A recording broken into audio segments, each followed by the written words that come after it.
Coucou, c'est Loulou, j'espère que vous allez bien. Je voulais tout d'abord vous remercier par rapport à ma première vidéo YouTube. Tous vos messages, vos commentaires, c'était vraiment top. Vous étiez tous au rendez-vous. Donc merci beaucoup. Là, on est de retour à la nouvelle maison pour 3 jours. On va attaquer les petits travaux, les débuts de la réno. Par contre, il fait froid. On n'a pas de chauffage, ni d'eau chaude, ni d'électricité. Donc bon, on va faire avec. J'ai sorti la bonne vieille grosse doudoune, la dégaine de bricolage. Et c'est parti!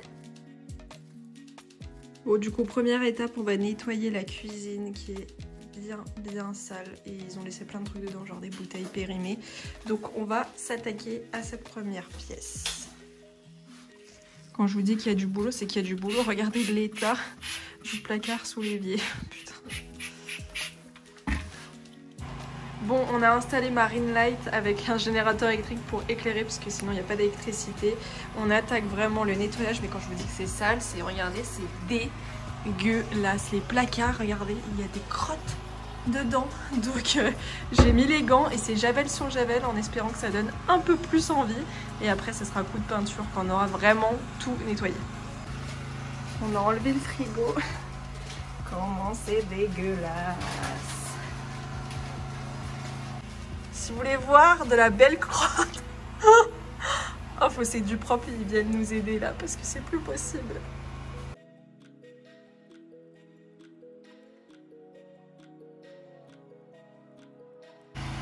Bon alors, un petit update de la cuisine qui est toute nettoyée. J'ai poncé également les placards.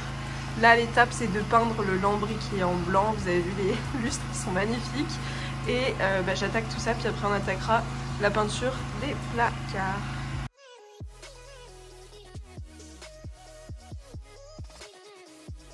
Bon, j'ai fait l'étape qui est la plus chiante pour moi, c'est mettre les scotch pour protéger les murs et les plafonds. Donc là, on va protéger les poutres et protéger la tomate en bas. Je vais vous montrer comme ça. Voilà, et j'attaque la peinture, c'est parti. On a oublié, vous savez, des touillettes en bois pour remuer la peinture. Du coup, j'ai pris un bout de bois dehors et avec les moyens du bord. Hein. J'espère que ça va marcher. Mais ça va aller bien épaisse quand même, donc je pense qu'il n'y aura pas de problème.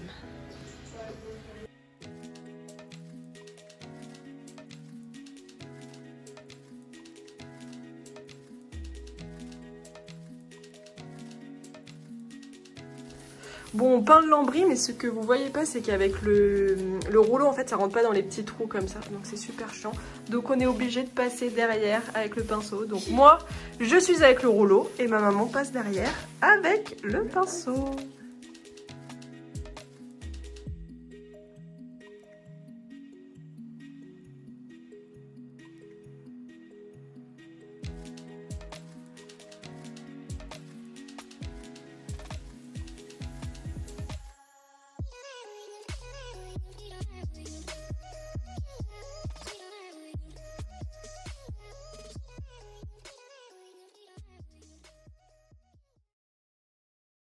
Jour 2 pour la cuisine, on va terminer 3e couche. Ici on va faire de la couleur, je vous montrerai après.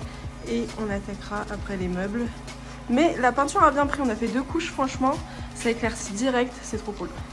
Bon, on va dégager ça aussi, il est temps.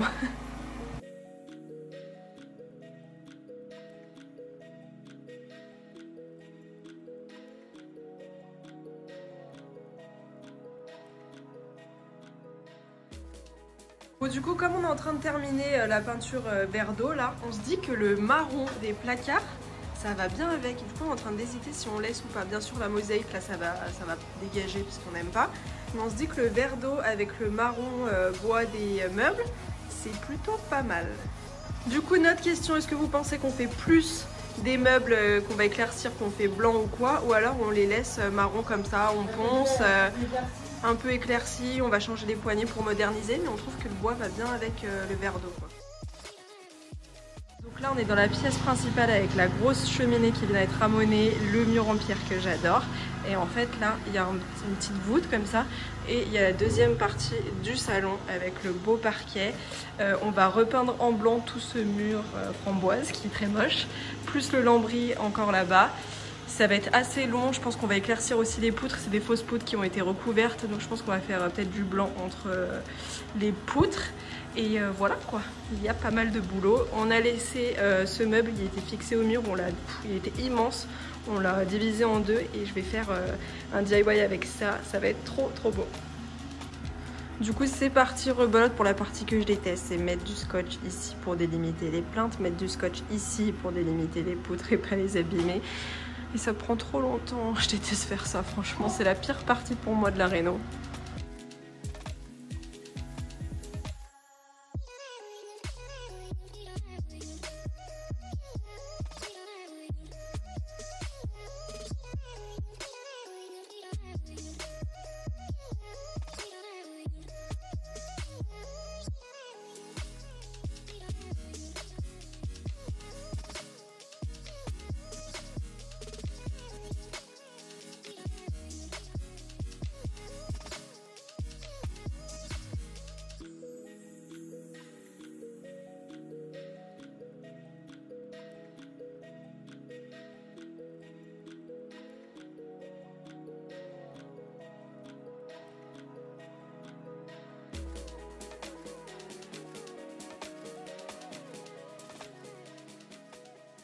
On est en train de tester une peinture là, on l'a acheté chez Action.